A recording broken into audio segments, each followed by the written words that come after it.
Hello, everyone. You're listening to Those Are the Girls with Mallory and Friends. I'm Mallory. I'm Victoria. And we are changing culture and bringing back traditional values. Okay, everyone. Today we are actually going to be talking about a movie that we reviewed. It was recommended by one of our fellow other girls, Cassandra, during our Wednesday night prayer Bible study. So everybody, make sure you come on and log on to that. We have we're praying and we're doing a Bible study, and we also have really good conversations. But anyway, so this movie is called Operation Toussaint.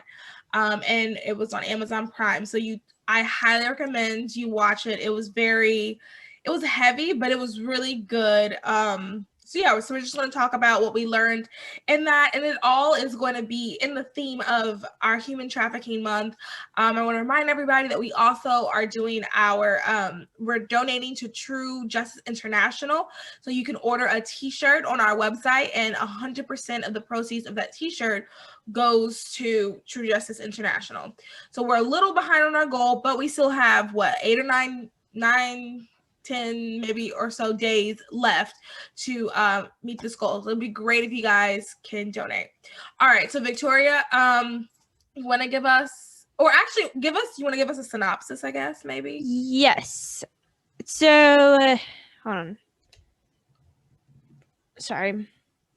I'm pulling it up real quick to kind of give a synopsis. I'll read Operation Toussaint.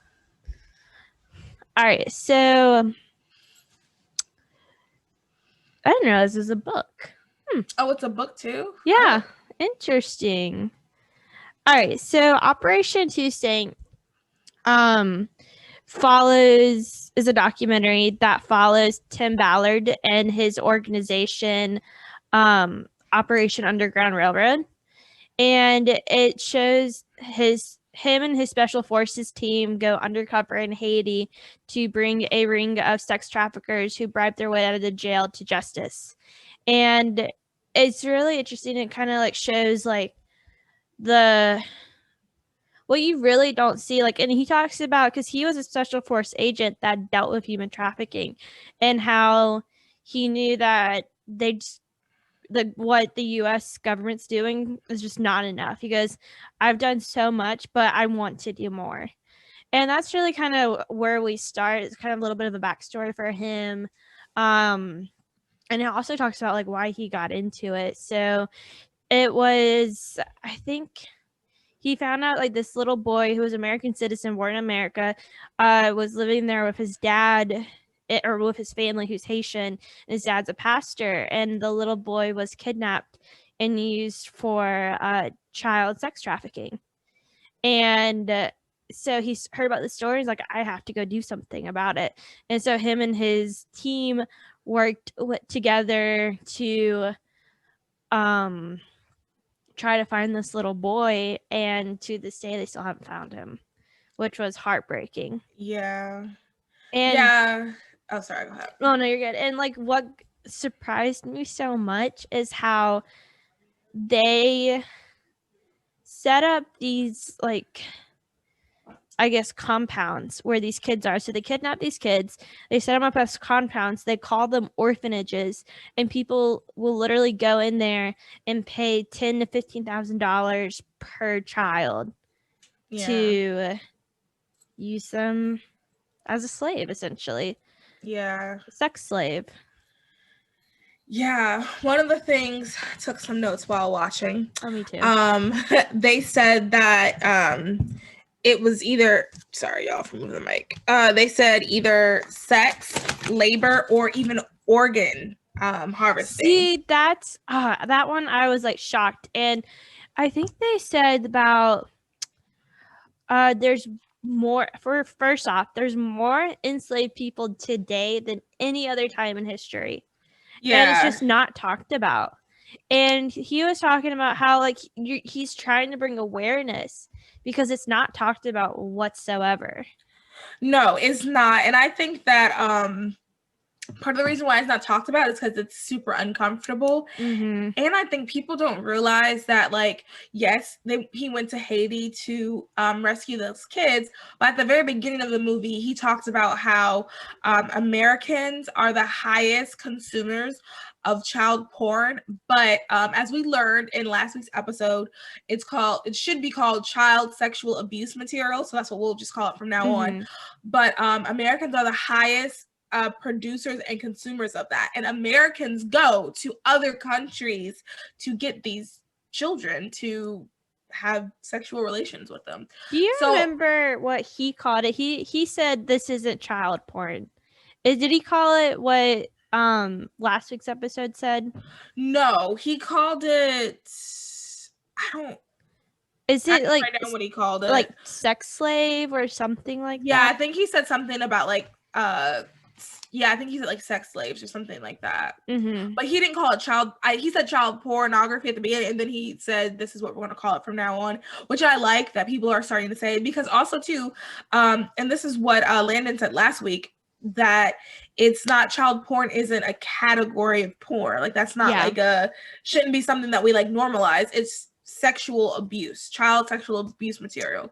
So and I think people don't realize that. I think people just think that, because honestly, when you think of human trafficking, and hopefully by the end of this month, you guys will start seeing it a little bit more clearer.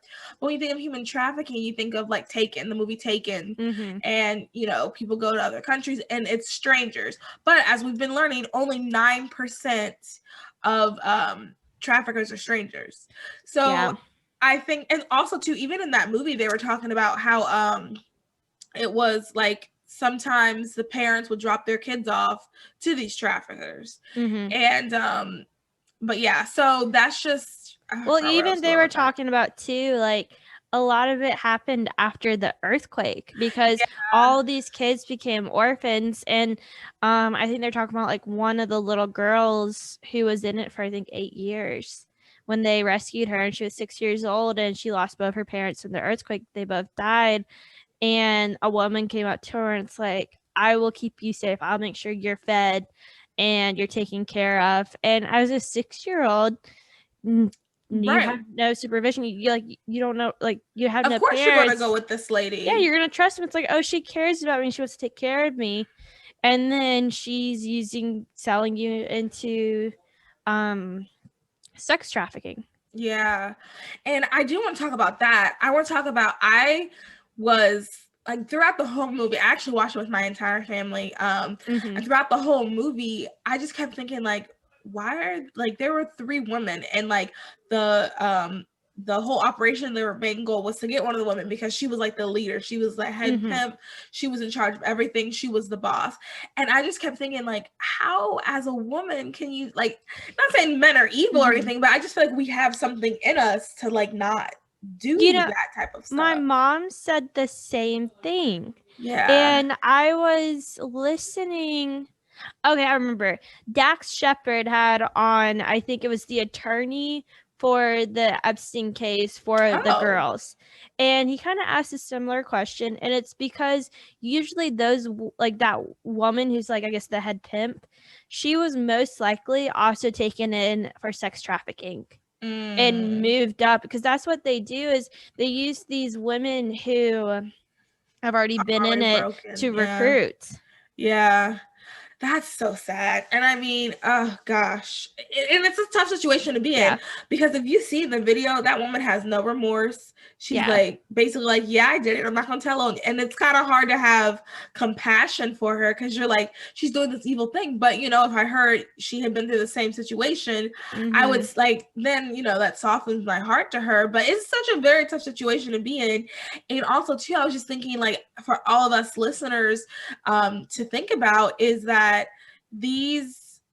it's women now. Women are involved in this. And I think that, and I think we've said it on every episode about this topic, like, we have to stop thinking it's this creepy old guy with like a beard and like a hunchback and you want some candy, little girl. Like, we have to stop thinking that. Yeah. Because I know sometimes in my head, I don't necessarily think that exact image, but I don't imagine like a woman, like a sketch woman. We just have to start thinking like not necessarily, I don't want us all to be like afraid of people, because once again, it's not strangers. Like, I also want to remind everyone of that. But I do want us to be very vigilant and like be cognizant that like anyone could cause you harm. Like, it's not as if it's like this completely male dominated, isolated situation. I think that is just something like to remember, to keep in mind. All right, so if you guys are watching the stream, my husband, I bought us a case of wine today from a local vineyard, and my husband's opening a bottle. He walks in, he's like, "Is it okay if I open a bottle?" I'm like, "Yeah." But shout out Raylan Winery. That's where I had my 21st birthday. Ooh. And it's very good wine tasting. Local business up in Moxville, I believe. But yeah, and I think kind of, and that's the thing too, is like you really need to think about with like the women, like it is shocking, but if I'm in that situation, I just wonder what I would do, and I wonder if it's more of a survival type thing. Survival thing. Yeah, that's what I'm thinking of. And I'm wondering too, like, because think about it, like they're doing this to make money, and I've been to Haiti, and this is something like I want to talk about, because like I like some of the streets they were on, I was on. Wow. Okay. Yeah, and so there's no economy there. There's literally hardly any jobs, and so she might be doing this because this is the only way for her family to have income.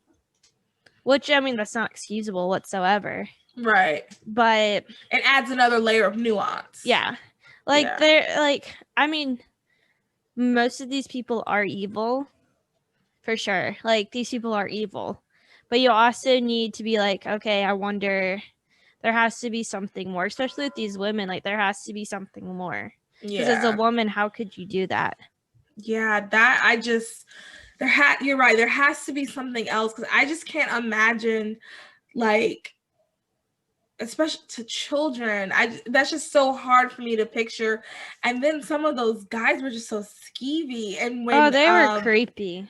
And I mean, when he was on the boat and for the first time, and the guy was like, "Yeah, I love little girl," and it was just like, oh my God. And my brother was like, "You have to have some real self-control not to just go ahead," and I'm like, "Yeah, you do," because I can't even imagine like like fake laughing trying to get there. Can you imagine being those undercover guys? Like, that's what I'm saying. I couldn't. Having to be like having to just, I can't even talk about, like, just can't even like concept it. But like, imagine, so like the documentary opens with kind of their first mission to Haiti, and I think we talked about like the little boy that went missing. They went undercover to, we'll put in quotes, this orphanage, which is really just a compound for them to sell children. And he's in there having to pay for these kids. Yeah. And these kids are clinging on to him, just wanting some sort of love and safety. And that's just like, ugh, that just got me. And then and then he adopts them in the end, and it's just like, oh, I think my mom and I start crying. Yeah. In the end, it's just like, I don't know. It's just a very, very deep movie, and especially for me. Like, I've been to Haiti. I want to adopt from Haiti. Yeah. And like, I want to adopt internationally, and it just makes me like, it scares me a little bit, I would say, because I have heard stories of where people were kidnapped these kids and put them up in orphanages just to get Americans to adopt them. I've heard stories like that before. Yeah. And it's like, I don't know. Yeah. Like, have you, and also like, he adopted 2 kids that were used for child sex trafficking. I wonder, like, how do you deal with that trauma? Yeah, with those kids. I have no idea. And when I was watching that, I was like, how do you not, after you meet all those kids, how do you not like take home all of them? Well, that one pastor did. He took their first grade which was like 28 kids. He took home 8 of them. Yeah, I was like, yeah, I probably would end up doing that too. So whoever I end up marrying, just know that that's going to be something to deal with, because I feel like I would do the same. Like, how do you? It's such a. It's so, for lack of a better word, heavy. Like, I kind of am like speechless to really fully talk about, or at least to go into depth about all of the emotions and everything that dealt with this topic, just because I mean, like you said about how do you like work with children, or like how do you help children get through that type of trauma? How do you do that? Like, what are the steps? And I mean, they talked about recovery, which I love. So one of the things, okay, let me backtrack a little bit. So this is Tim Ballard, who apparently a lot of other people knew. I had never heard of this guy. And I just followed him on Instagram, and like half of the people I follow on Instagram are already following him. So I didn't know who this guy was. So it's following him and his organization, our underground, what's it called? Operation Underground Railroad. Yeah, I keep saying our because it's like OUR. Operation Underground Railroad. So it's following this organization, and and they're all ex like FBI, CIA. Like, he started his career. He was on the border working helping human trafficking on the border. And he saw a child that was the man was trying to cross the border with this child, and he goes, I recognize that kid from there. That's one of the kids missing that's been used for child pornography. Like, I recognized him from one of our debriefings.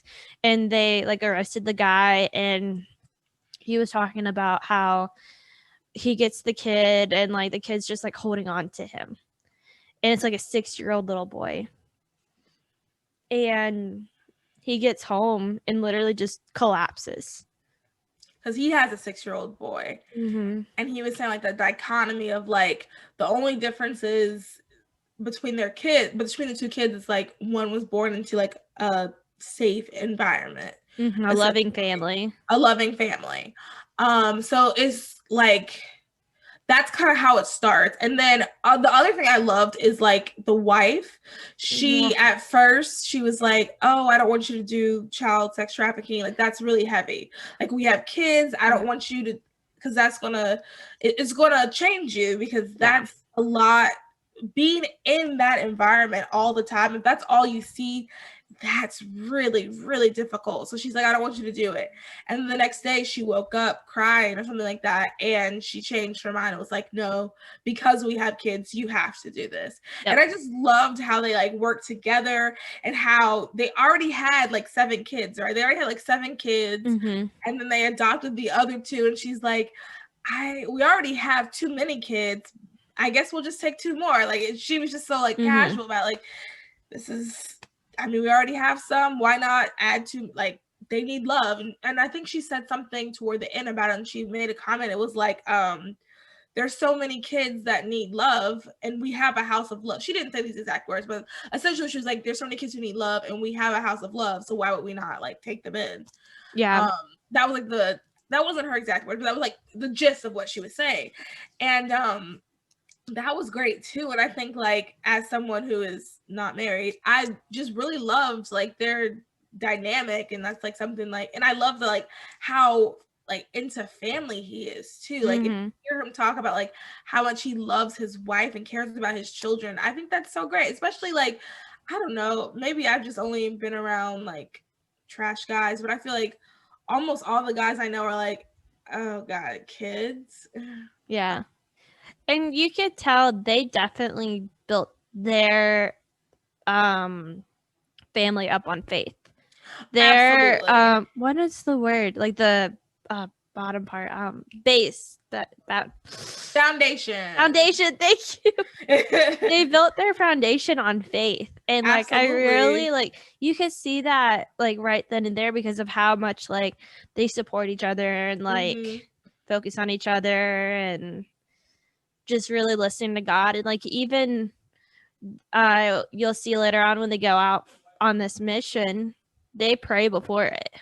Yeah, I love that. And then the guy was praying in Hebrew. I was like, whoa, now this is cool. Mm-hmm. I love that. And honestly, like the reality is the only way you can get through something like that is through faith. Like that Yeah. is such a traumatic thing. Like you can't, there's no human way you can get through that on your own.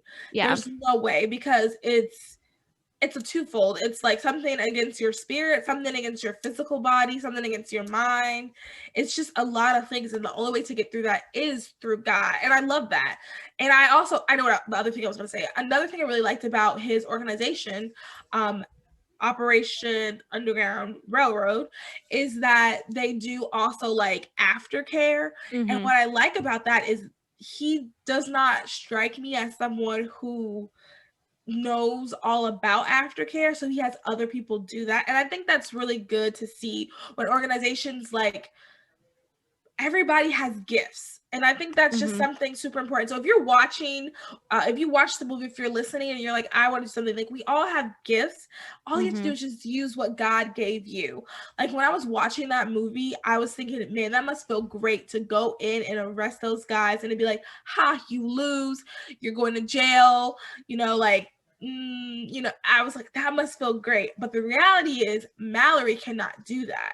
Yeah. I could not go into a building with a gun and rescue someone. That's just not who I've been created to be. No, But like somersaults, like yeah, behind the wall, like no spy right. moves, like pew pew. No, I can't. My body's not made for that. I feel as if they could outrun me. I'm not great at ducking and dodging. That's just not Mallory. So Yeah. like that's not my gift, but I see that and it's like, what can I do? There's so many things I could do. One thing I think is good is just spreading the word, donations. Mm-hmm. There's just a lot of things you can do. And I think that's another thing I saw in that movie is different people were using their different gifts. Because Yeah. often, I don't know those guys that were in the rescue team, but I can probably guess that they probably aren't the best when it comes to like I doubt Nurturing, they're like yeah, I can assume that they probably wouldn't know how to help a girl, that's crying because of a boy and she's on her period. And I can assume that. I don't know. They could really surprise me. But the thing is, they have people who can do that. They have when you have an organization that big, it's really good I just love that. I just love seeing everybody using their own different gifts and no mm-hmm. one gift is better than the other. And he really hyped up the aftercare. That was the name of that's like their program afterwards. He really hyped up her. He was like, yeah, she's the best. This is that. And I like that. I like that a lot. I also like they worked with the government because I was wondering, I was like, is this it? Wouldn't this be considered like vigilantism? But my brother was saying how like when you work with the government, it's just like another NGO, so it's not Yeah. being a vigilante. Because I was like, essentially they are Because I don't think they can arrest them without having the government there, was my understanding. Right. And I don't think they arrest. I think they just zip tie and like bring it in.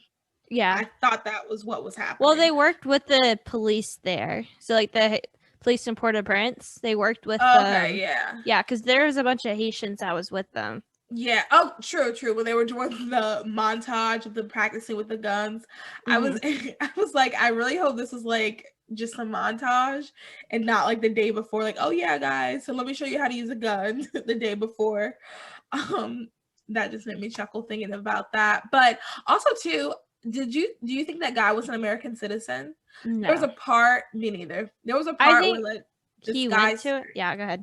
Oh, sorry. There was this part where this guy goes, they, come and like get everybody, and he's a John, and he goes, I'm an American citizen. I'm an American citizen. And I'm like, no, you're not.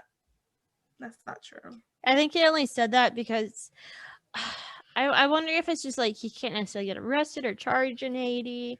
But I feel like it'd be a lot worse in the US. So See, I think no. Okay, I feel like it'll be worse in Haiti.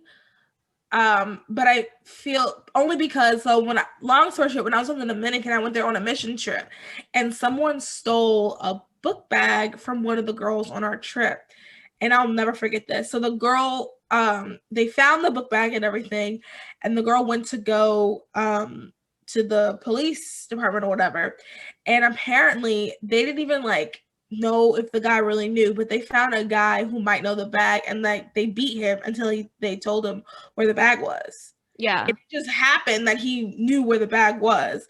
Like it wasn't even like a little like court system, because you know in the US we go through this court system, you gotta get a lawyer. Yeah. None of that. Where's the bag? Tells where the bag is. They beat him, and then he told them where the bag was. So like I feel like the Dominican, you know, same island as Haiti, and I would venture they probably have a similar court system. Oh no, I think it, like I've been to Haiti. Like it's so crazy. You fly in, you see this beautiful island. One side of the island is green. That's the Dominican. The other side is brown. And it's this mountain that divides the two. And it's affected the weather. And so because I don't okay, so like there's a lot of corruption in the government. It's a very poor country. Like I walked through neighborhoods where it's people living off $2 a day or less. They're literally their houses are held together with candy bar wrappers. It's literally a candy bar wrapper tying the house together. And honestly, like I don't even think like I mean, they had the police, but I don't really think they have like a good like jail system. That's like, why at least like you'd have a nice jail system in the U.S. That's what I'm saying. That's why he was probably like, oh, let me go to the U.S. because at least I'd have,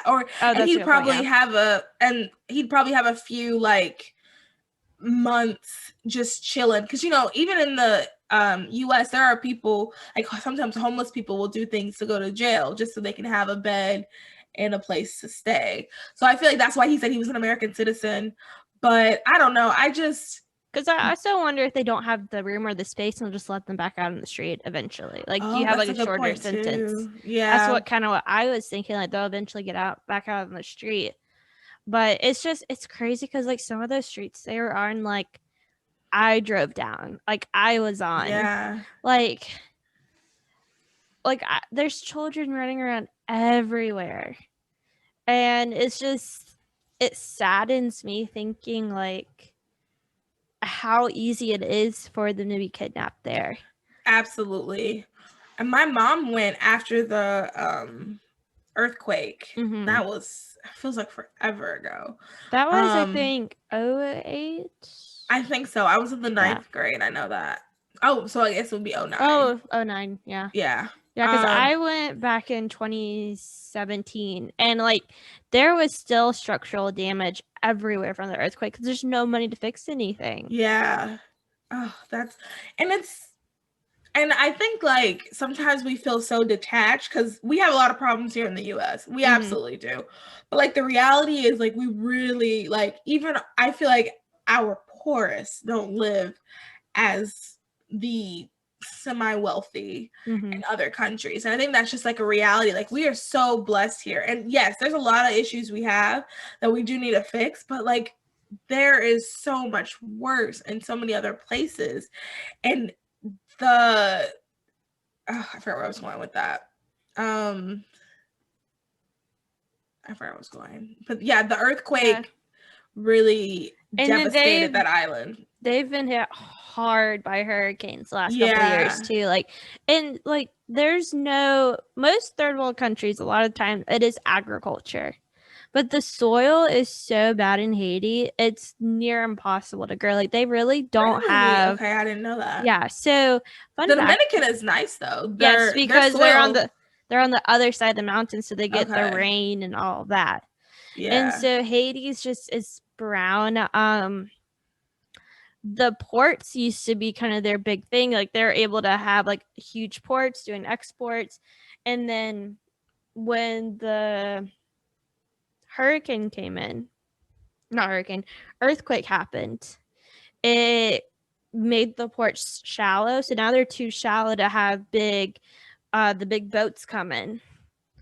Yeah. And so like they really there's no businesses, like I mean there's businesses, but there's no way to help all of the people that need the help that are living off barely anything. Like there's hardly any ways for them to grow food.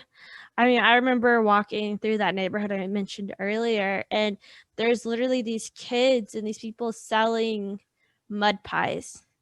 So these kids will eat literally mud pies just to have something on their stomach. Just to have something in their stomach.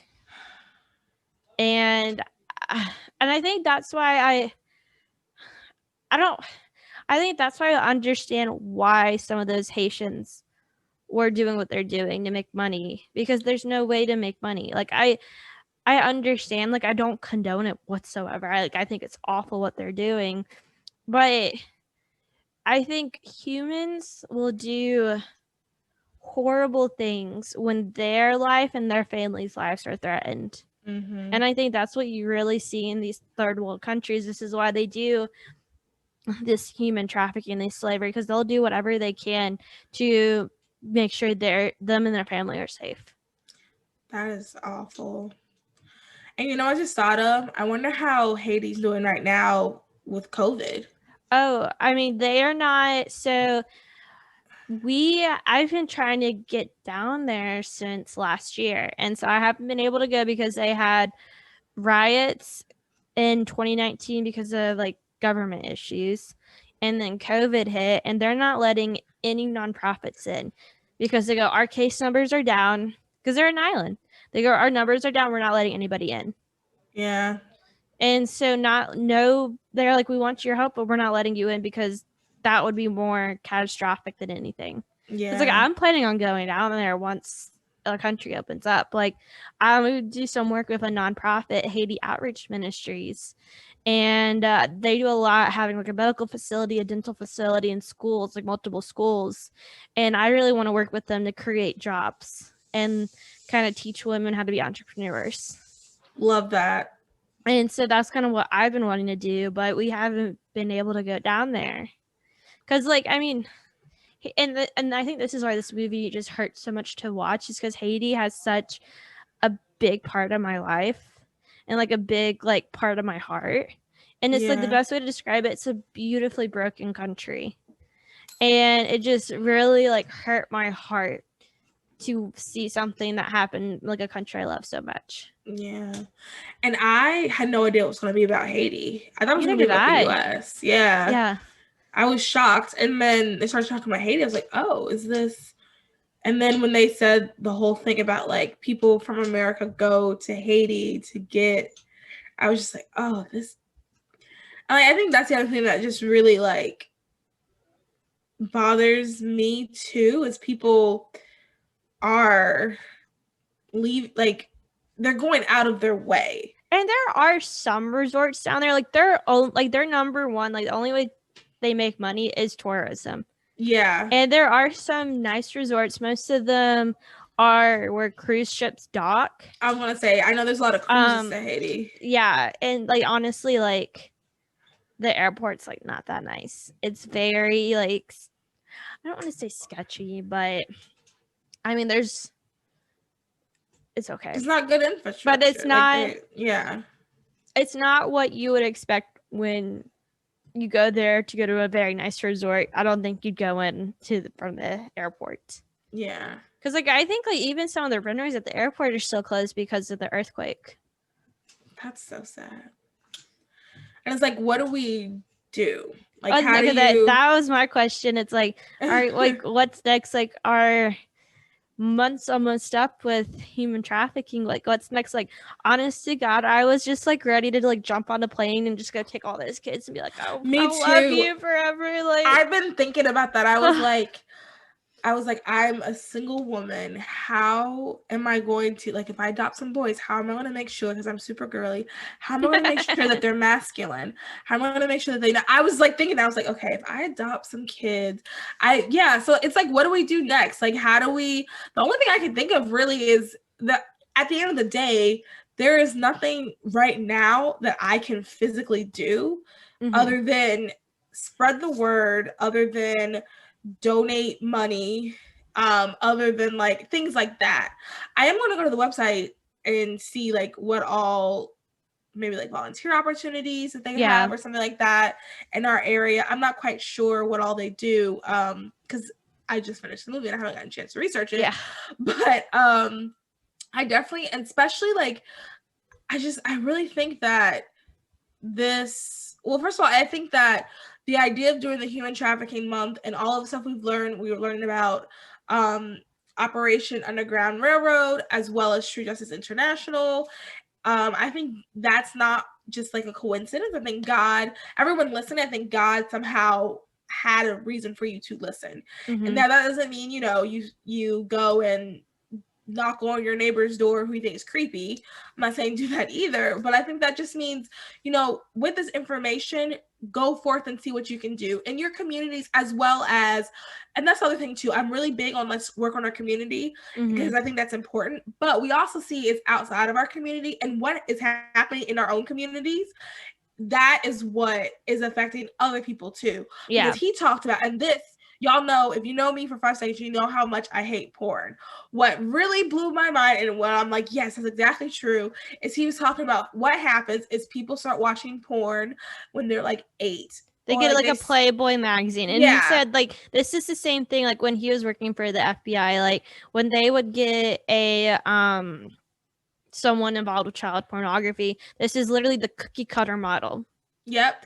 It starts off something like Playboy, and then you start watching on the internet, and then you start doing this, you start watching underage on the internet, and then it's like, you know what, that's not enough either, now I need it in real life.